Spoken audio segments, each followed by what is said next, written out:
My name is Bill Timchuk. Hello, my. Hello. Oh my God, this is like a movie set. Hello, my name is Bill Timchuk.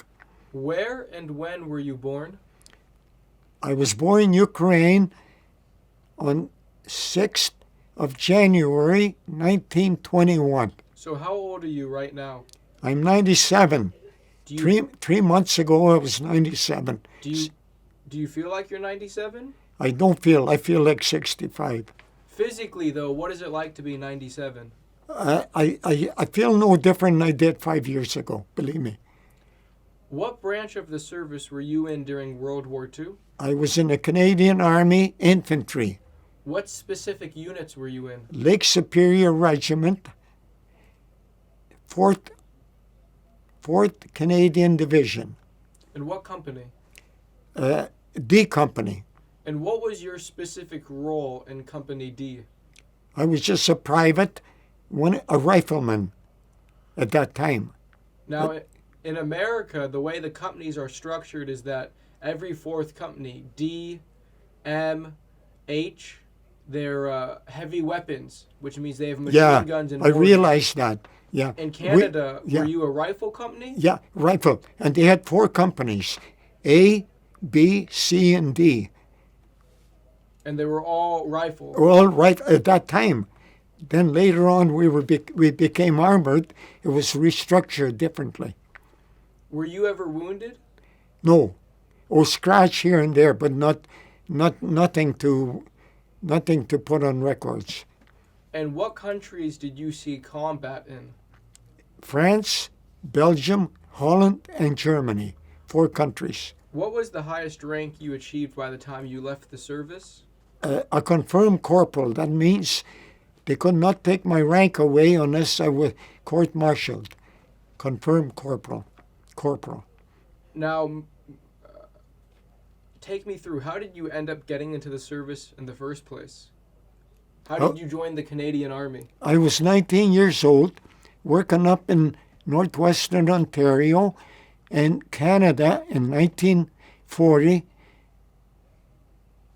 July. They were recruiting all over the country, and young guys like myself were joining left and right, and I thought I'd do my duty and join the regiment of my choice. And I joined the Lake Superior Regiment. It was Fort William, Port Arthur, now it's Thunder Bay. It's not far from Duluth, American Bay, the closest place to Duluth on the American side. Before we move forward, talk to me about growing up in the Great Depression. Yes, I can tell you. My dad was a farmer. Just sit back for me. Oh, yeah. My dad was a farmer, and we worked on a farm. The Depression was all over the world, more or less. People didn't have too much money. They got by. But being on a farm, we grew our own food. We had our own this and that. We didn't have much money, but we got by. Yeah, we got by. Were there any specific things that you saw around you that really made you realize there's a Great Depression going on? Well, when the Great Depression was on, I was in my teens, and 11, 12, 13, 14, and I was going to school. So when you go to school, your mind more or less is set up what's going on in school. At home, the parents had the responsibility. So we got food. We never went hungry. We didn't have much money, and we didn't have too many fancy clothes, but we were quite happy. Yeah. And the school I went to out in the country, we had to walk 2 miles one way and 2 miles back. There were no buses, winter or summer, and we didn't mind that at all. How old were you when you immigrated to Canada? 9 years old. So I went to school here. I was 9 years old, and I started when I was 9, at the same age as most Canadian boys and girls when they were 5 or 6. Within 2 years, I bypassed a couple of them, and in 5 years, I went through 8 grades. I'm not bragging, but I was pretty good in school, and I went by. I went by through school, no problem. Can you take me through your basic training? The difficulties Yes. you had? Well, I was good physically, myself, being raised on a farm. I would say we had to learn the drill, left, right, marching, this and that. And then we had rifles. We had to learn about how to use your rifle, machine guns, and map reading, and this and that.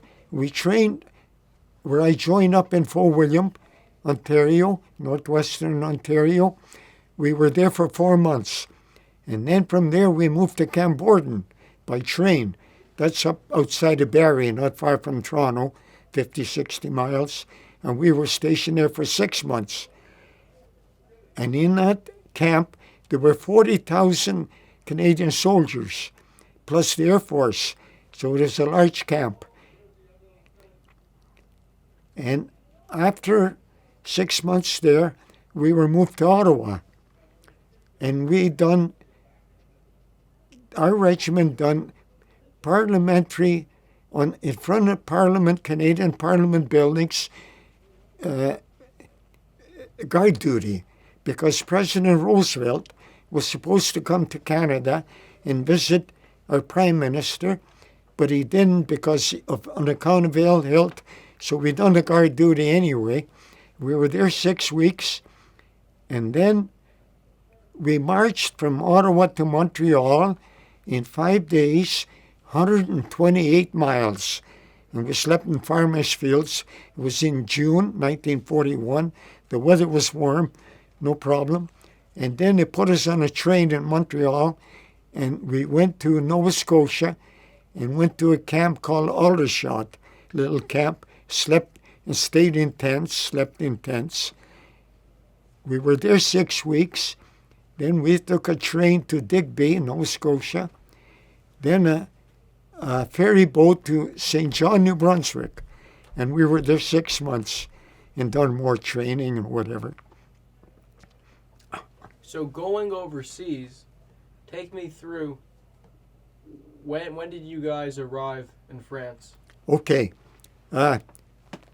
We didn't leave overseas till 19th of August 1942, and I joined 1940. So we were here 2 years pretty well. And then we went overseas 19th of August. And as we were lined up to take a train to go to Halifax and go on a boat, on a ship, a newspaper boy came around and he said, Canadian troops landed in France. And that was Dieppe. And we thought that they invaded France, but it was just a raid. So anyway, we were quite happy, that it happened. Then we went to Halifax, and then on a ship, big convoy. Took us 10 days to go across the Atlantic, zigzagging around the German submarines. And it took us 10 days. We landed in Scotland. And after 10 days, then we took a train from Scotland to England, southern England, where most of the Canadian soldiers were stationed. And a place called near Aldershot, England, big army camp. Yeah. And so how long were you all stationed in England before? Okay. We got there in at the end of August, September, and we were there through the middle of winter 42. No, that would be 43. Then we moved to Brighton, England, right on the coast. Brighton, England was a summer resort in peacetime, but it was barbed wire on the beaches and all that because we were figuring German invasion anytime. And we were stationed there for 6 months. And German planes, bombers used to come at night, drop a bomb here and there. And the German planes, once in a while, would fly low over the channel, the fighter planes, and just drop bombs here and there.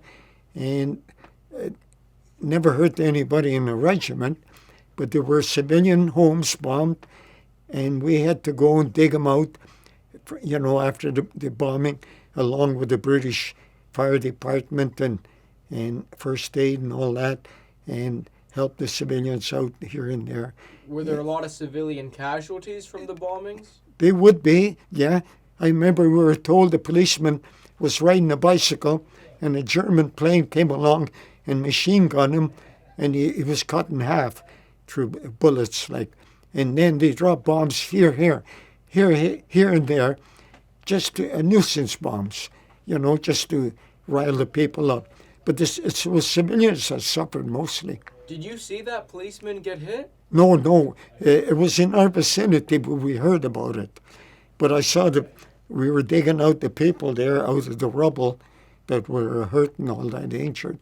We helped them along, dig the rubble out, bring them out, and the British ambulance would take them away. When they were caught in the rubble, were they mostly dead, or did they allow them to Some, survive?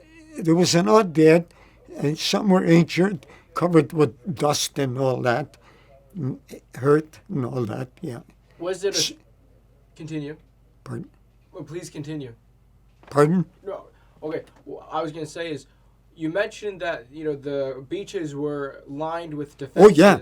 The British, the Germans were going to invade Britain. They planned. Was that a real fear for you guys that the Germans were going to come? We figured they would come any time. And the British had barbed wire, mines, everything on the beaches. Nobody could go on the beaches. And we were there. We were ready for them in case they came. But I'm glad they didn't come because things could have turned out different. So I know the 3rd Division is the one that landed on Juno Beach. You're right on. 3rd Division. When did the 4th Division get The into 4th combat? Division went in July. We were armored by that time. What does that mean? Armored, that means we had Sherman tanks, American built. We had armored meant that they were infantry, but I'm not going to move my hands. They were infantry. You can move your hands. No, I don't want to. But they were infantry, and we had American tanks. We had what they called half-tracks. They were like armor-plated carriers, like they have today, to carry a section of 7 riflemen. But they were 3/8 of armor, plated, so bullets or shrapnel wouldn't go through, but they were open on top so you can jump out. And we had Bren gun carriers, armor plated as well. I was a corporal. I was in charge of a Bren gun carrier, weighed 5 tons, made in Canada, Ford Company made it. And it carried a 3-inch mortar that fired 10-pound bombs. That was my weapon, our section's weapon that we used often. We also had American Browning 30 caliber machine guns, and some carriers had American 50 caliber machine guns, heavy duty machine gun. And even today in the armies, they use them still, 50 caliber. So when the 4th Infantry Division became the 4th... No, they were armored then. I know what I'm saying. When the 4th Infantry Division became the 4th Armored Division, Yeah. Your role, are you now armored infantry? Yeah. You're supposed to protect the tanks? Exactly. We work with the tanks. Yeah, the tanks. My regiment didn't have tanks, but we had armored vehicles, and we work with the tanks to help, because the tanks are blind, they can only see so much. And when we come against the German forces, the tank forces depend on the infantry, like us guys, to go and clear the Germans out, Otherwise, the German can plant a bomb or a mine or do anything, drop a bomb down a hatch. So how old were you when you first got into combat? I was 19 years old in 1940. But when you got into combat, it was 44. Oh, in combat, sorry. So in you combat, were 24? that was 42. I was 21. I was 21 years old. So take me through your first experience in combat in France.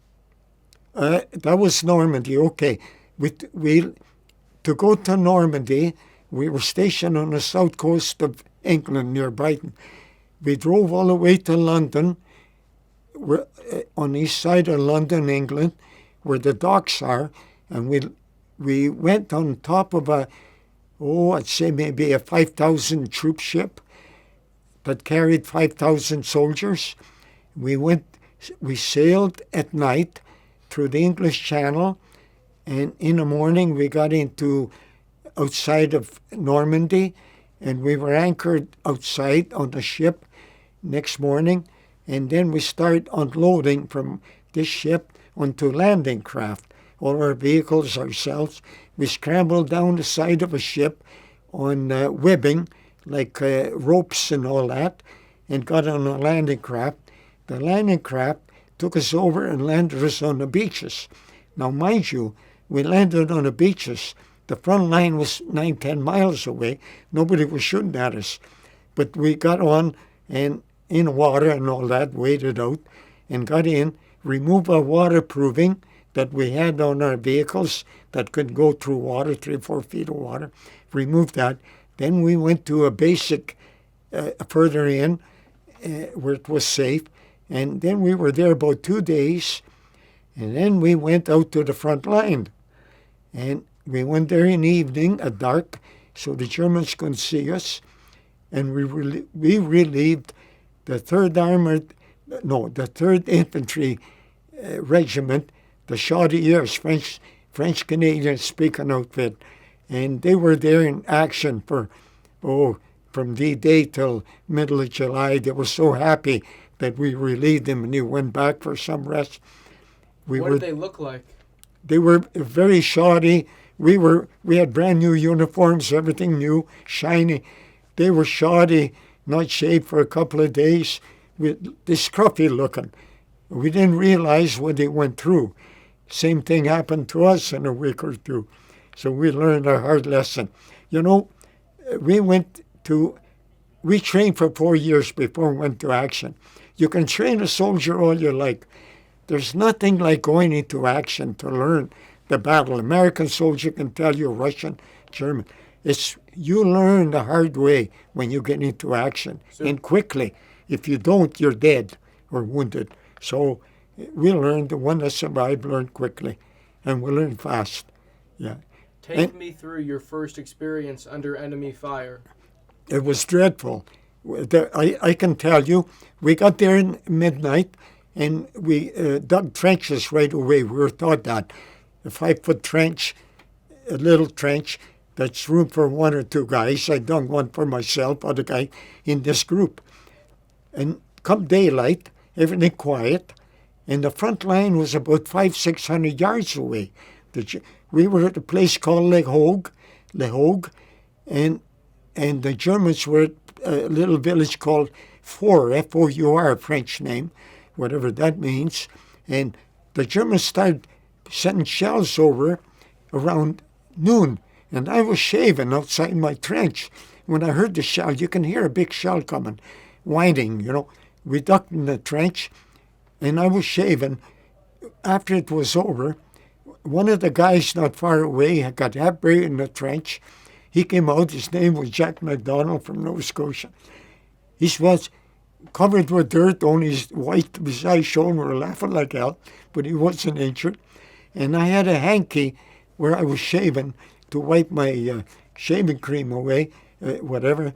It was shredded with shrapnel. So, you know, if I hadn't been in that trench, I would have got hit. And there was one big shell that was a German dud. Oh, it was about 200 pounds.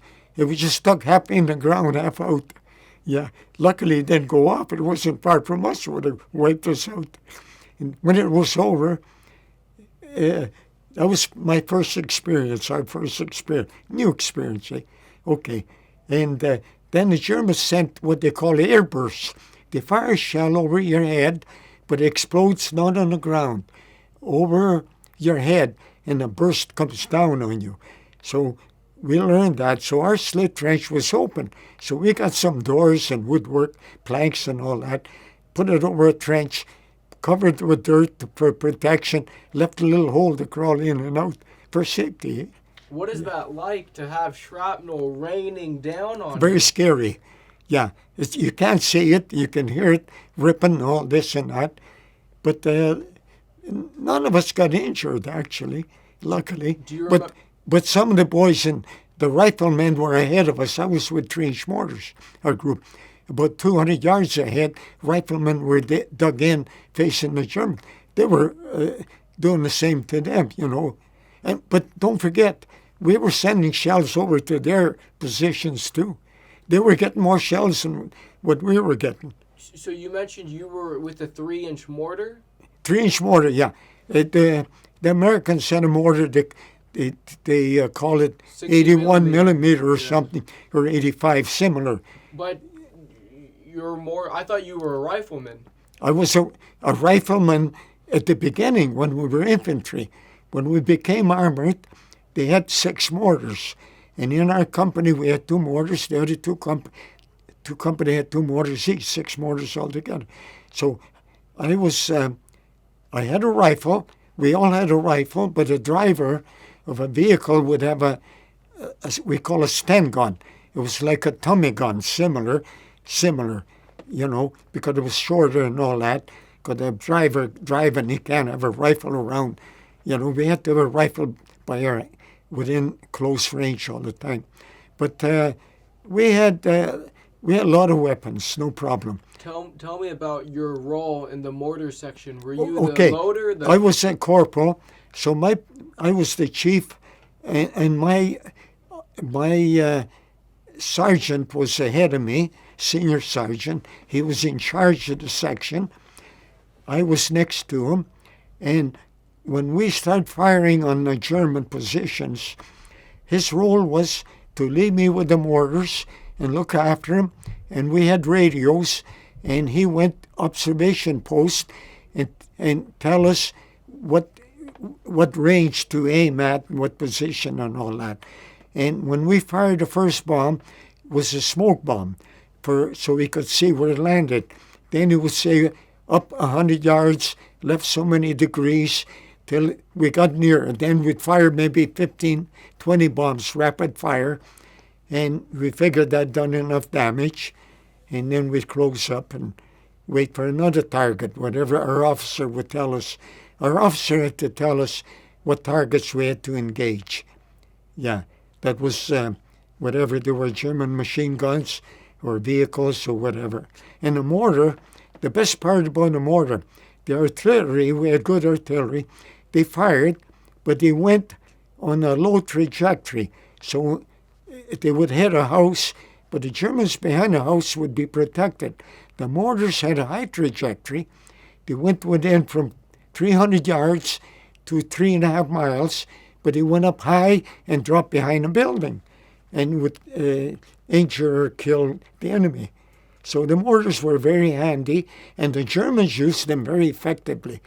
The German used more mortars, more mortar fire than we did. At the end of the war, I read in the history that more Canadian casualties was caused by mortar fire than machine gun fire or shrapnel. Speaking of casualties, do you remember the first casualties out of your unit? Yes. My unit, we were a week after, we're going through this town. Germans were shooting at us, and Jack McDonald got a scratch across his forehead, and there was nothing. So that was the first casualty in our unit. I meant fatality. No, not the company. Oh, the company was getting casualties every day. But in your unit, did everyone survive the war, or were there fatalities? Okay, when we went into France, my regiment had 756 soldiers, all told, officers and men. At the end of the war, we lost 199 dead, 700 or 800 or 900 wounded, some 2 or 3 times. Mind you, we got reinforcements coming in too. And so anytime we engaged in action, there was wounded and killed. But we never had any killed in my mortars till we were on the Rhine River. That was on in March 1945. What happened? Well, shrapnel, artillery, all that, machine gun fire. Guys got hit. Yeah, I didn't get hit. Do you remember the man from your mortar section who was killed? Do you remember his name? Yeah. Jack West, Johnny West. Call him Johnny West. Yeah. Yeah. What happened to him? Well, he got hit around the groin and all that when machine gun fire. Were you on the boats? No, we The were line, or no, we were on ground, like dug, but we were out, like facing the enemy. Yeah. were you with him when he was hit? Well, we were maybe from here to the bar. We were Americans same. You don't bunch up, you always spread out. Yeah. So when a shell lands, they may only hit one or two. They don't wipe out the whole section. Never bunch up. Never, unless you can help it. Never bunch up, unless you're in a bunker or something. Yeah. Spread out. Yeah. What kind of person was Johnny West? He was kind of a bit of a drinker, older than us by maybe 5-10 years, and he was a driver for a vehicle, for a 5-ton Bren gun carrier, and he was kind of a wild guy in a way, but he was good, yeah, reliable. And can you tell me, you told me about the first time you took on artillery fire from the Germans. Do you remember the first time you came under small arms fire from machine guns or German rifles? Yes. A week later, we were going through this town and on our vehicles, and we thought the town was captured by our forces with two of our Bren gun carriers. The sergeant was in the front. I had the second carrier.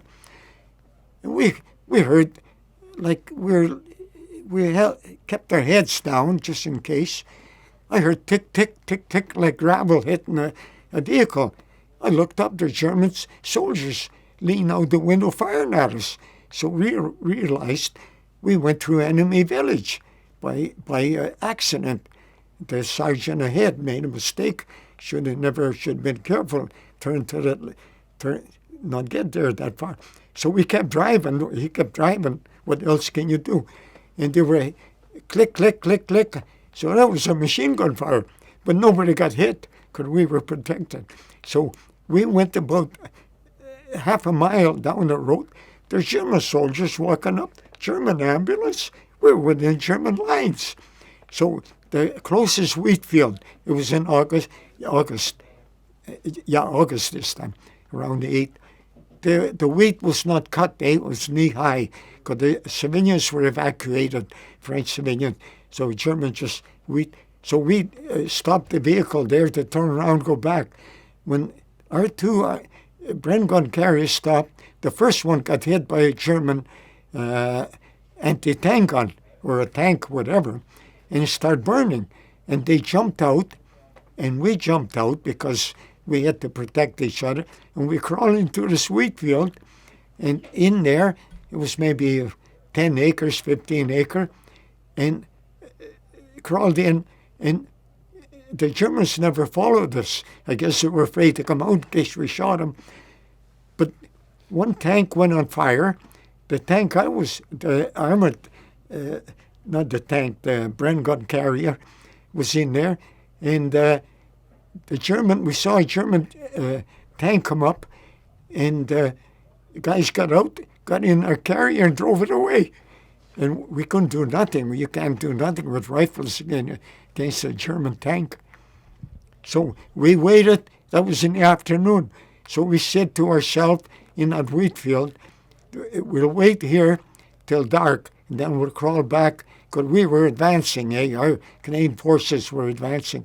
We knew the Canadian forces would be there, but we had to wait till dark, maybe 11 o'clock at night. Then we crawled back. In the meantime, we didn't know that the Germans took off, so we never faced any German. We got back to our own lines. So all of us got back safely out of about 11, 12 personnel. Lucky, very lucky.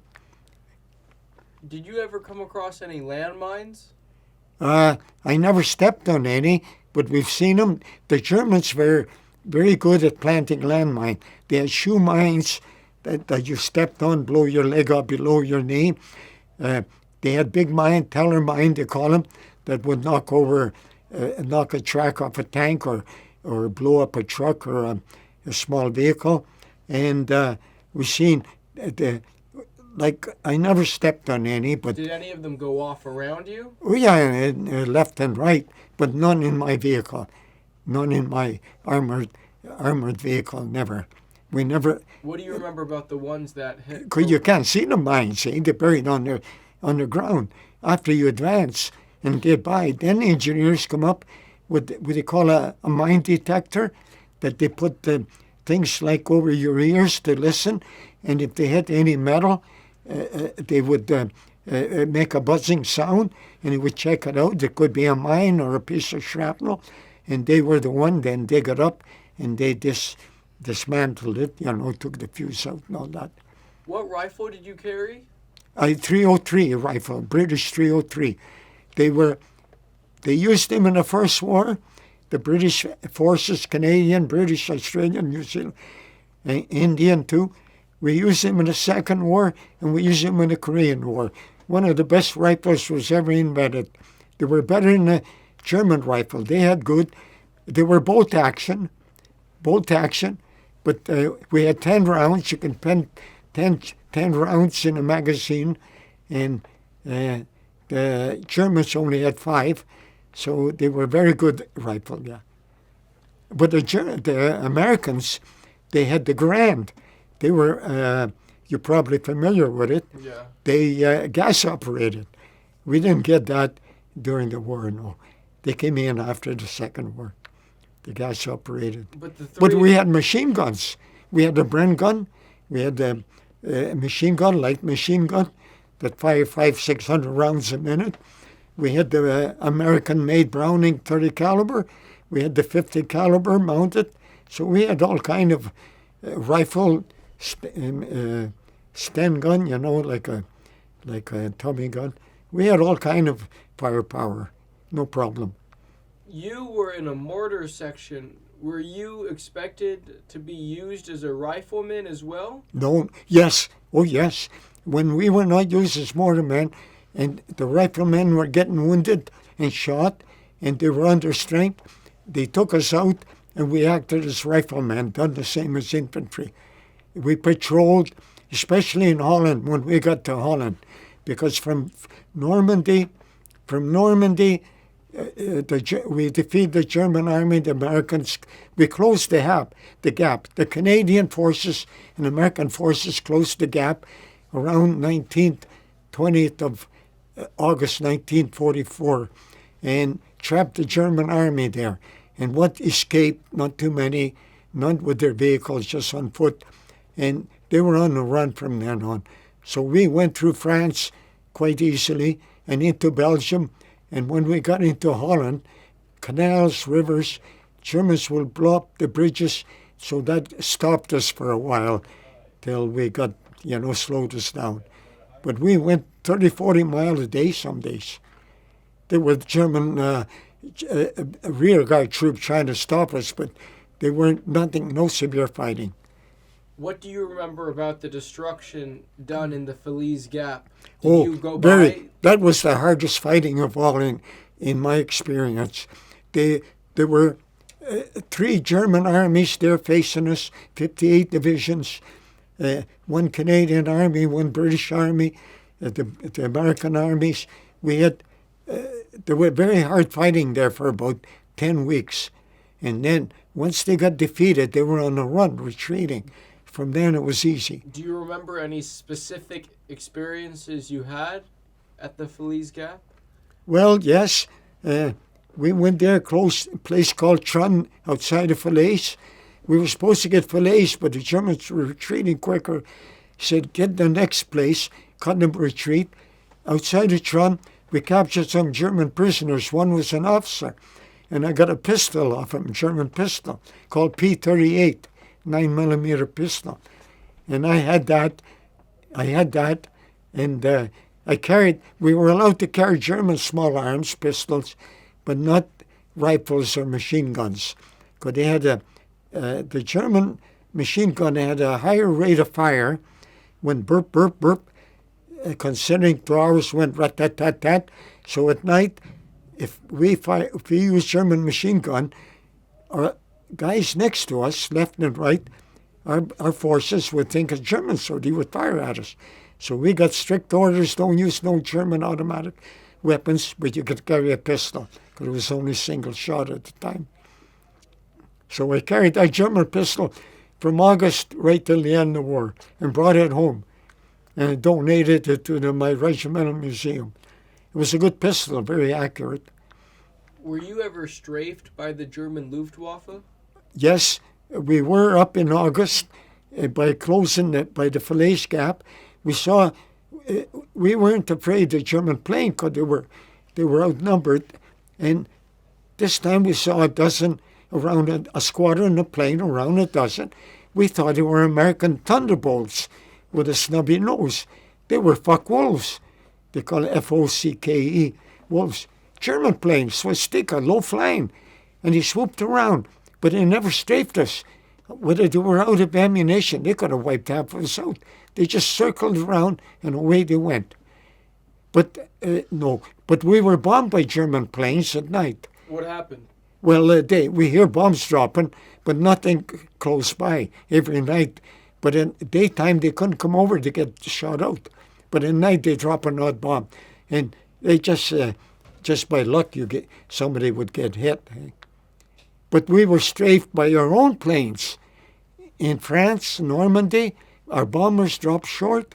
American bombers dropped short and injured a lot of our players, wounded, and it dropped short. They couldn't help it, I guess.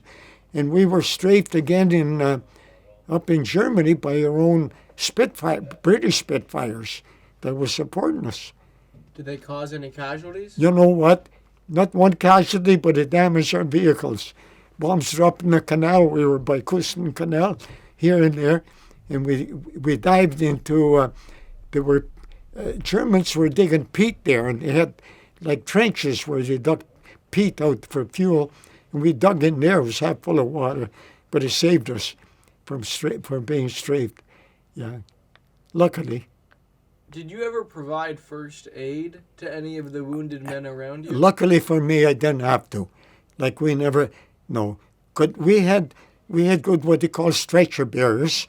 They were medics in United States terms. They carry Red Cross, no arms, and Germans done the same. So we respected. We saw a German soldier with Red Cross on. You didn't shoot him, and they respected ours as much as they could. So the medics picked up the wounded and all. We were told, don't stop and pick up the wounded. Your job is to keep going and fighting, because when you stop there, you're a target and you're not doing anything. The medics will come up and help them. Can you tell me about some of the more memorable firefights that you got into? Yes. One time we were in Holland, and it was like static warfare. They were across the Moss River, the Germans. They blew up the bridges, railway bridge and road bridge. So we were on one side, they were on the other. And we couldn't go across, they couldn't come to us. So we were firing mortars at them. So we were told to go up there and fire in their position. And we went up there with our 2 carriers, 2 mortars. We set up, we started firing. Lo and behold, the Germans started dropping their mortars, but they didn't come close to us. And it was soggy ground in Holland. It went like plop, plop. Water spouted up. Because you dig 2 feet, you hit water. So we said, let's get the hell out of here. They got a range. They saw us coming. We didn't realize they were under observation. We got out of there. Nobody got injured. But then, when you go there, you're under rifle fire, machine gun fire. You only hear rifle fires like whiz, whiz, machine gun. Sound like bee stings going by. Whiz, whiz. Shrapnel, they make a noise. The shells, they whine. And our shells whined when they went over. And after a while, you can tell our shells coming, going there, or their shells coming here. So we had a chance to duck, before they landed. If there wasn't too much noise, mind you.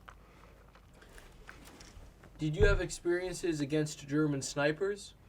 You know what? Not too much trouble with my regiment. And not a guy got hit, but they weren't, nothing to worry about. No. Sometime like we go into a town and the Germans were retreating and we go through and we were ready and no German would hide in the church steeple, a fanatic. He was going to be killed anyway, and he'd fire at us, maybe wound some of us, but we sprayed that place, tanks would fire on him and all. He wouldn't survive. Yeah, he was a fanatic, Hitler Youth or whatever. Yeah, very fanatic. We found out ordinary German soldiers weren't too bad to fight against. The worst ones were the SS. They swore allegiance to Hitler. They were picked troops by Hitler. They had more armament and everything, and they thought that they were the kings of the German army. Even the German prisoners told us they didn't like the SS, and they were bad guys. Yeah. Did you guys fight against the SS? Yeah, there were a lot of SS in Normandy. The 12th SS, the Canadian, they call them Hitler Youth. They were fanatical guys.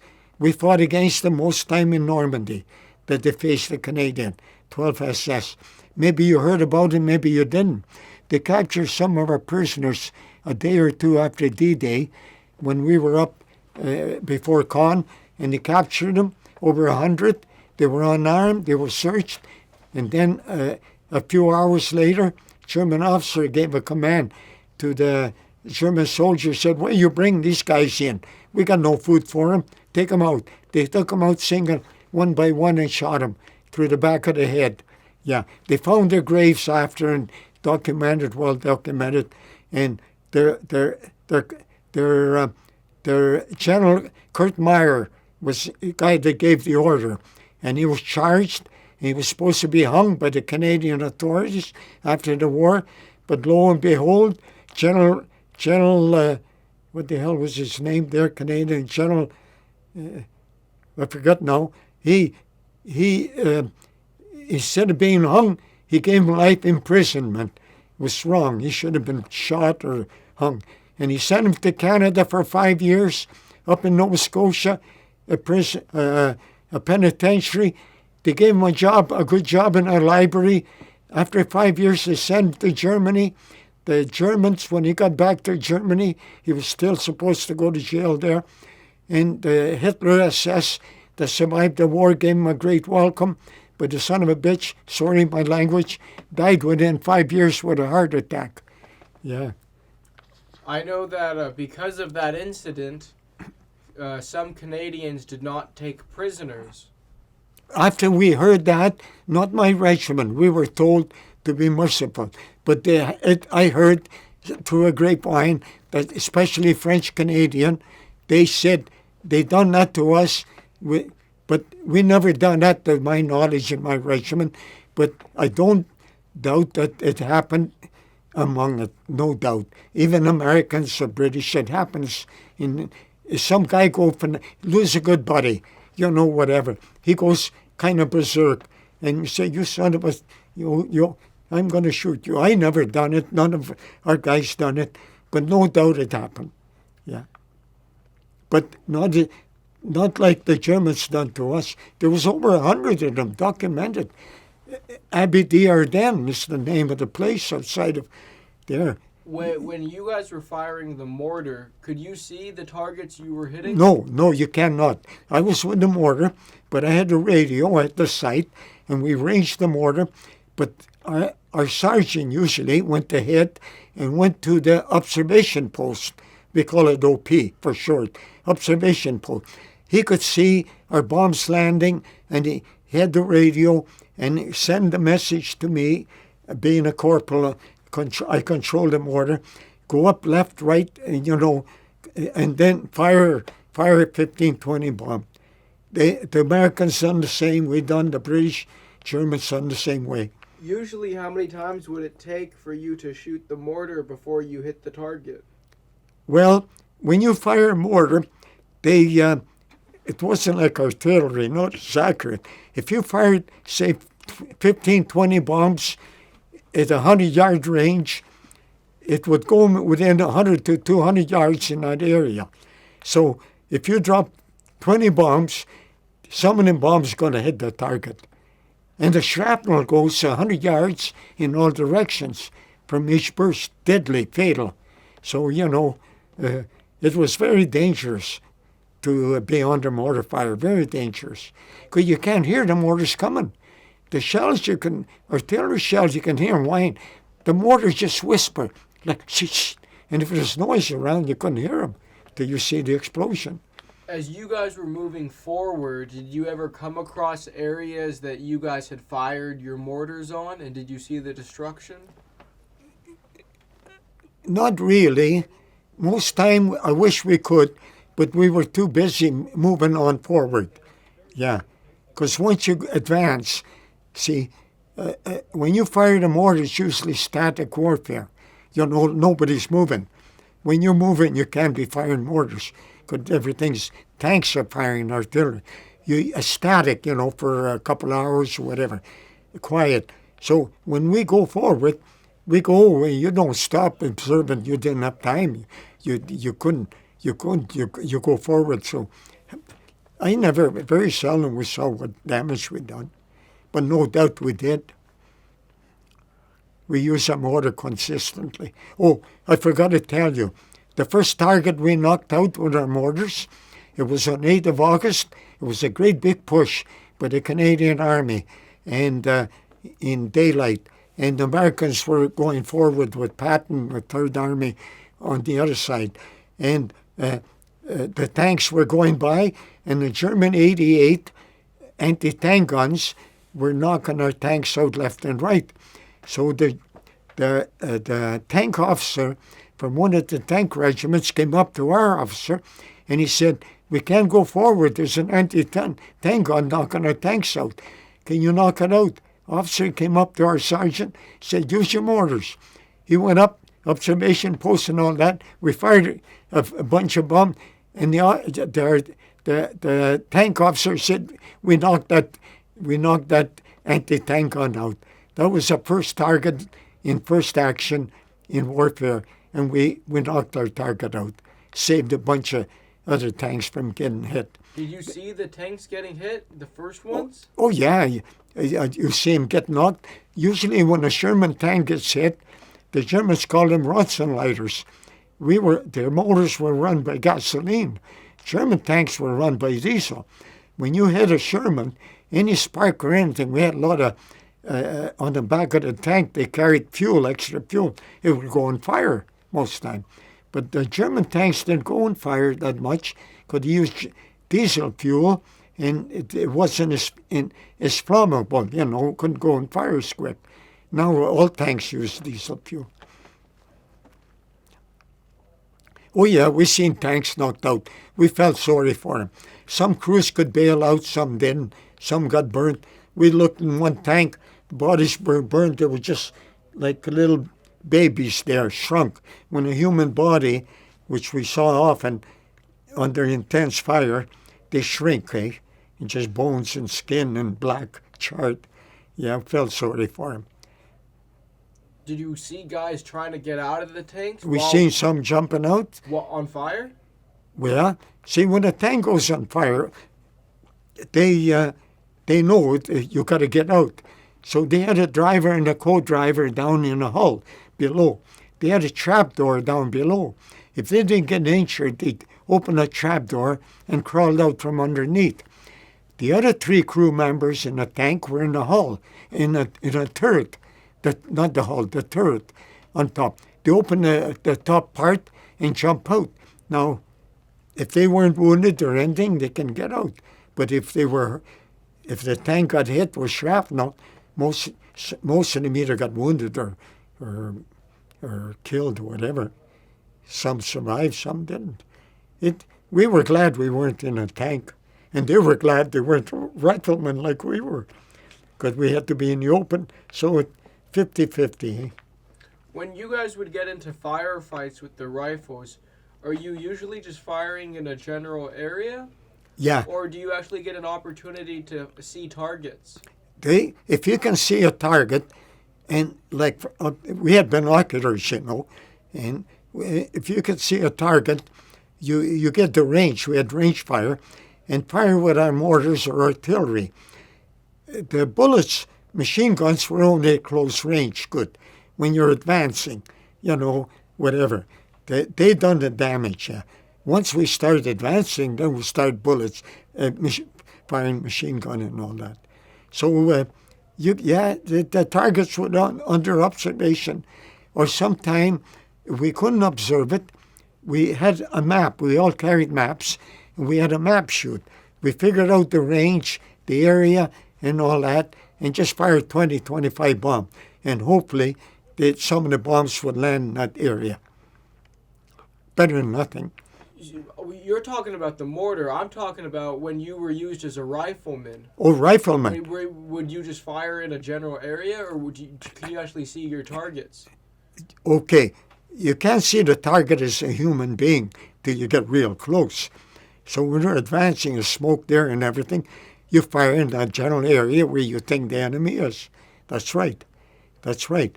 You fire the target, but mostly machine gun could have had more rapid fire.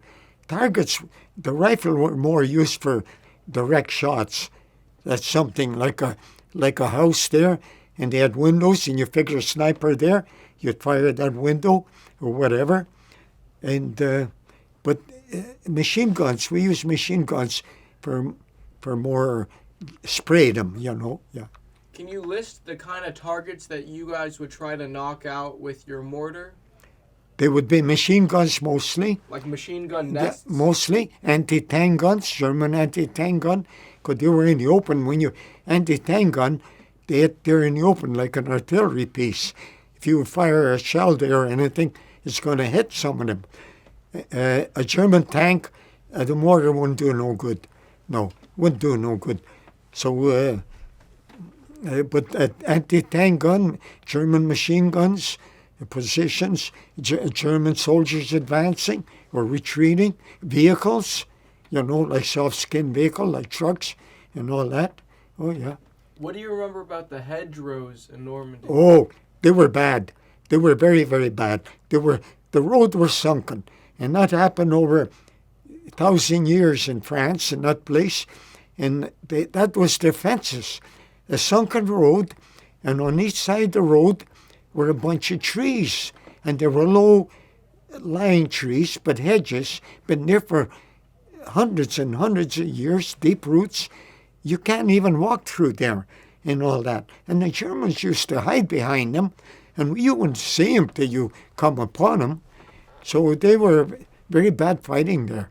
The Americans finally, you probably heard about it, they finally, near the end of the hedgerow fighting, they put a kind of a bulldozer blade in front of the Sherman tank, and they went full speed at that dirt that was a hedgerow, and dug a trench out so the tank can go through, and then you could fire the German position.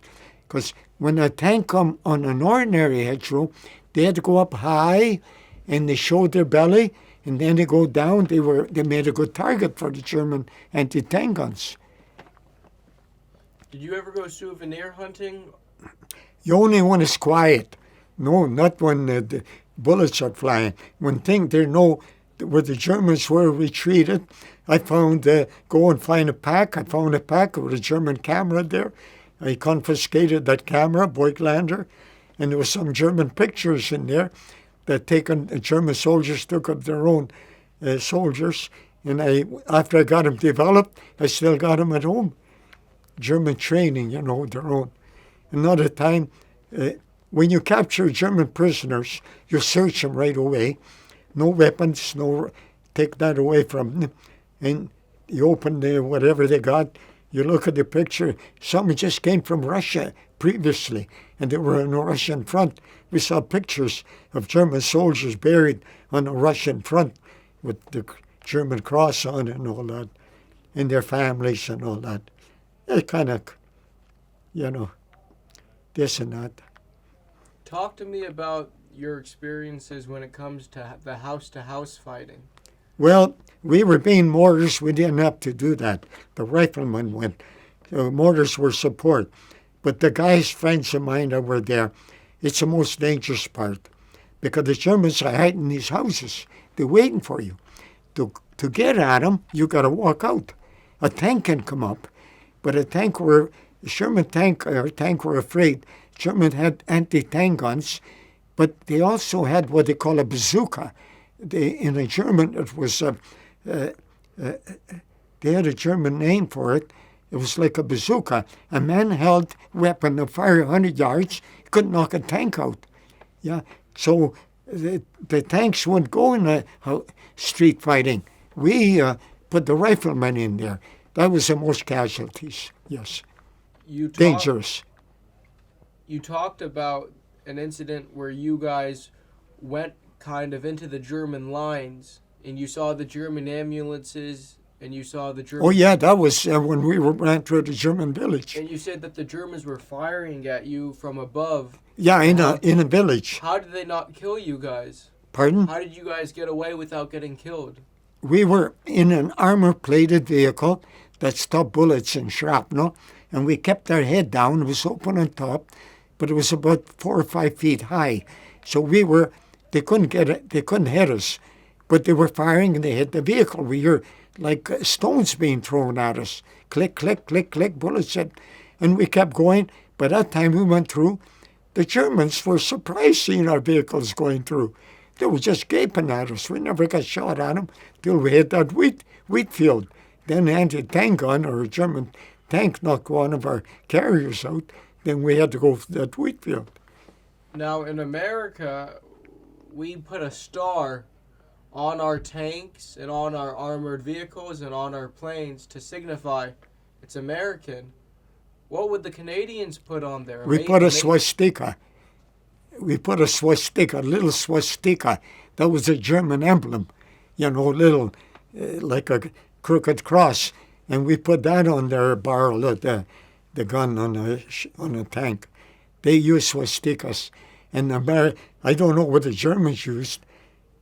I don't know what the Germans used when they knock our tanks out. No, that's not what I meant. I meant, if you see an American tank, yeah, to show that it's an American tank, they have a star on it. We had stars too. You didn't have a maple leaf? No, we had maple leaf on the back of the vehicle. With the green patch was my 4th Armored Division. We had a big maple leaf on a green background. Yes, on a green background. We had stars on the side of our vehicle, big star, on the trucks, on top of the truck as well. That was before we left England to go to Normandy. All Allied, American, British, and Canadian had that. So the airplanes flying from above, shooting up vehicle would know that it was our vehicle, a kind of a safety precaution. Talk to me about your living conditions in combat. Well, they were primitive. They were, in Normandy, it was summertime, comfortable, warm, hot, like Ontario summers or California, warm, hot. But it wasn't too bad. But as we got into Belgium, that was September, into Holland wintertime, that was very bad because it's a flat country. You can't dig a slit trench because the water comes up. So you're kind of half in the water, half out. It was brutal that winter. And not only that, they had more snow that winter in Holland and Germany in that area. And the Battle of the Bulge, you heard about that, same time, than any winter for 40 years. So it was pretty miserable, very miserable. But we had good clothing. We had good food. We had lots of ammunition. The Germans suffered more than we did because they were short of gasoline. We had lots of gasoline. They were short of vehicle. They were short of everything, and they were retreating. They were the ones that were hitting it harder. Mind you, they were dug in, waiting for us to attack them. We had to go out in the open, so that's a dangerous part. When you attack, you've got to have as many as 3 soldiers to 1 of the enemy to have any success in warfare, at that time. Do you have any questions? No, I'm fun with having a good time listening to you guys. Pardon? Well, you mentioned there were some things that you wanted to hear him talk more about. He's covered a few of them. One thing I was wondering about, just to in addition to what Rishi was asking you about, as you guys were going through the villages, do you ever remember having encounters with civilians that you were liberating? In Germany, yes, not so much in Normandy. Not so much in Normandy because before we attacked the German villages, they evacuated most of the civilians back so they would have room to fight, wouldn't be in their road. So we never seen any. There were some civilians in Caen, but Caen was captured by that time, and a lot of them got hit in the bombing and all that. A lot of civilians got killed. We never seen no civilian till What about after. in Holland? Oh, yeah. But in Normandy, after the Falaise Gap, we went through Bernay and Rouen and all kind of French civilians coming out with wine, giving us drink of wine and all that as we were going through. And in Belgium, the same. In Holland, they were very happy. But in Holland, the Dutch people suffered more than the French or Belgian civilians. For some reason, the Germans treated them very brutally, the Dutch, because they wouldn't cooperate with the Dutch forces. And they stripped the country out of bicycles, food, cattle, all that. And they suffered miserably. But I remember the war, before the war ended, our regiment and our division were further in Germany than any of the Canadian forces being armored. We're 3 kilometers outside of Wilhelmshaven. So about 4 o'clock in the afternoon, officer came up to us. We knew the Germans were on their last legs. He said, "You guys don't fire on the enemy unless you're fired upon. We hear a strong rumor that the Germans are going to surrender tonight or tomorrow. So, but be careful, be on your guard." So it was 4 o'clock in the afternoon. We were ready in case they were charging us or whatever. Come midnight, the Germans were firing up in the sky the tracers. We had tracers ammunition. Like fireworks, like 4th of July or 1st of July in Canada. And we thought they might be firing at us, but they weren't. And they were hollering and hooting. We found out later they had some alcohol. They didn't want us to get it, so they got drunk on it. They know they're going to surrender tomorrow. So next day, daylight, they start coming out. They threw down their arms. Thousands and thousands came through there. And we said, my God, we're glad they surrendered. We'd have to fight these buggers if they hadn't surrendered. So luckily, no more killing. We didn't lose no more friends or anything. But the funny part, nothing to celebrate. We won the war. Nothing. There's nothing to drink because we were in Germany. And we were told on Eisenhower's command, Allied forces, no collaboration and no talking to civilians unless you absolutely had to. So we couldn't ask a civilian for a drink or anything. They had schnapps, I guess, or whatever. So we were quiet as could be. And our padre, we had the padre, he came up and he gave us a sermon next day. They read out the names of our killed and wounded. It was sad, but we were glad the war was over. But the Canadian guys back home in Canada, they were getting drunk and rioting and everything. Here, the guys that won the war, we had nothing to celebrate with, nothing. But we were happy the war was over. We were glad. What do you remember about the destruction in Caen? Caen was flattened. We went through, and Caen was bombed before we went through. The bulldozers, it was bombed because there was a big stronghold for the Germans. But a lot of civilians got killed there, we found out later. And the bulldozers had to clear the rubble away so our vehicles can go through.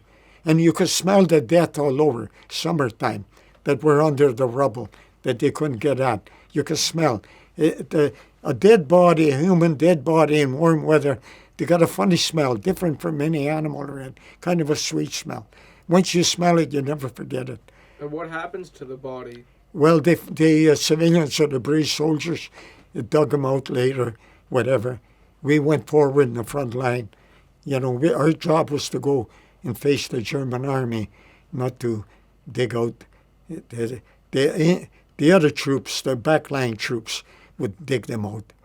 And the French civilians, whoever were there, fire department, police, whatever. I know that the Canadians had graves registration that would come and pick up the dead Canadian soldiers, but as you guys were advancing, was it common to see dead German soldiers? Quite often. Do we see them a German soldier who got killed days before, bloated in hot weather and all that? And we were told just go by. Other guys, stretcher bearers, look after him. Yeah.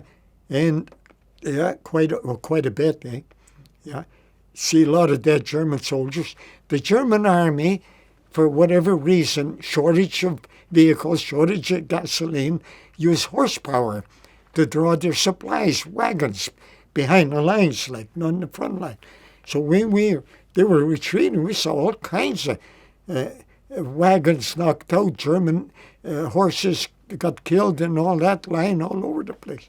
We were surprised. They weren't mechanized like we were.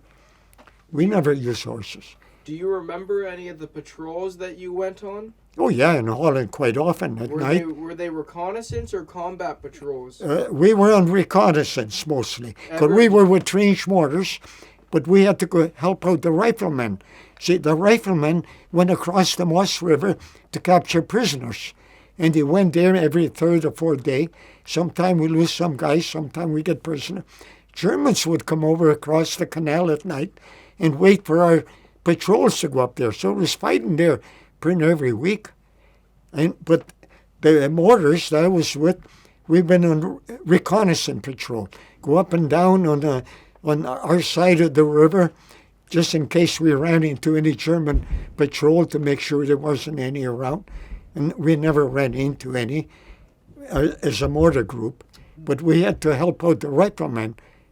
What would you say was the closest you got to the German infantry in a firefight? Well, with vehicles, maybe from here to the bar or whatever, you know. What would happen? Well, you either shoot them or they shot you. So if you didn't kill them or wounded, or they didn't put their hands up, if they got you, we were moving forward, so we were killing more Germans than they were killing us. But as you guys were in the vehicle, are you guys, shooting from, it has an open top. Are you all just standing up and shooting as the vehicle is moving along? Yeah. Or is yeah. there a... Yeah, in my carrier, the 30 caliber in my carrier mounted on front of the vehicle, and you kind of pull the trigger and spray them. Who was in charge of firing that? I was in my carrier, and the sergeant had the other carrier, had 50 caliber, a heavier machine gun, sprayed bigger bullets.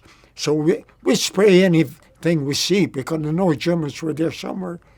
So you were the gunner of the 30 caliber. Yeah. On your yes, gun I had the gun control. Yeah, I was the guy that done the firing. Is it at the front of the vehicle or the back? In the very front, because you're going forward. Do you have any armored plating around you? Yeah, 3/8 of an inch of armor plating. No bullet or shrapnel can go through. That was our brand. That was our armor safety. So what kind of targets are you able to usually find? When you go in the village, in Normandy, France, little villages. You see houses, Germans are in there. So you fire the houses and all.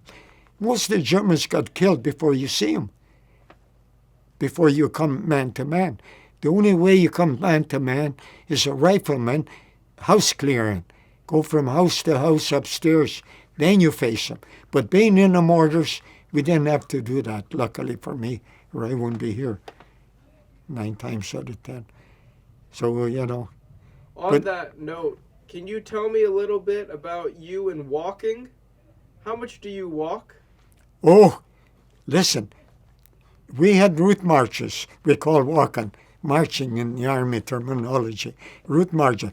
The longest route march we had, we were stationed in Ottawa, capital of Canada, that we done guard duty, ceremonial guard duty. We were told we're going to the East Coast, Nova Scotia, and then overseas later. March from there to Montreal, 5 days, 128 miles. You're familiar with miles? We made 25, 26 miles a day for 5 days. When we got to Montreal after 5 days. They put us on a train and took us by train to Nova Scotia, another 1,000 miles away. I meant nowadays as well. Oh, now I walk every day. How old are you? I'm 97. And usually, how many miles do you walk a day? Maybe 2 miles, a mile and a half. Like, to go from my apartment to here and back, a mile, I would say. But then sometime I go to the beer store, pick up some beer. I like a beer now and then, as you know. Here, I'm not an alcoholic, or I would have finished that. It's still there. And I walk because it keeps me young, and I like walking. When I leave here, I'm going to walk unless pouring rain. Did you lose your car keys? My what? Did you lose your car keys? My car keys? I was making a joke. I said, did you lose your car keys? No. Do you still drive, Bill? No, I did till about 3 years ago. But because most of my mom died, I don't have to go out of town. So I gave up my car, but I have my license, and go up to visit my family out of town at Collingwood or Belleville. I rent a car. But right now, I'm not driving, no.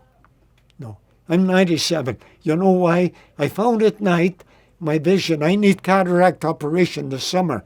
So my vision is getting a little more feeble. I can see you guys and all that. But at night, it was a little tricky. I couldn't see. So I said, give up. Don't drive at night. You're going to kill somebody, kill yourself. So I don't need a car, actually. But I walk here and there. Oh, also pictures there. You want to look at it? No, nothing offhand. He's seen them. There's a good army picture of me there when I was taken in England. So I want to ask a picture about that, or a question about that, actually. When you look at those pictures in there, you were a really good-looking young man. We all were. You were especially, I think. When we were young age, I can show him a big picture there. There's one I want to show. My favorite picture. It's in that little envelope. There's a really good one of you I know that comes up later, and Rishi would agree. Bill was a good-looking young man. So when you would go into the villages in France and Belgium and the Netherlands, would any of the young women approach you? Yes, in Belgium, yes.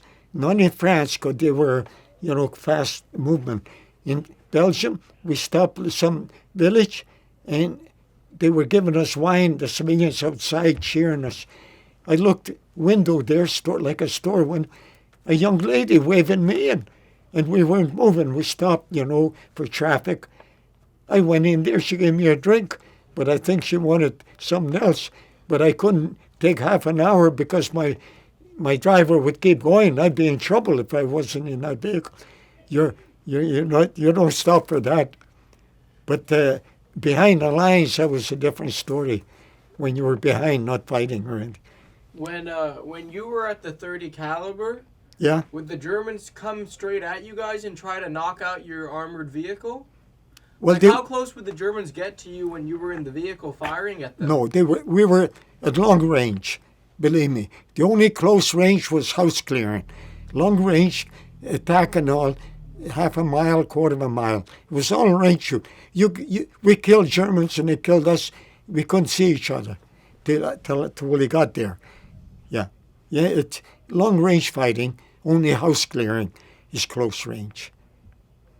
You talked about, seeing the dead German soldiers. All kinds of them. Was it common to see dead Canadians as well? Yes. Do you remember the Canadians that got killed attacking, but for some reason we couldn't capture that village, so the Canadians that got killed, if we couldn't pick them up for one reason, the German couldn't pick them up, then we saw I saw British Canadians too.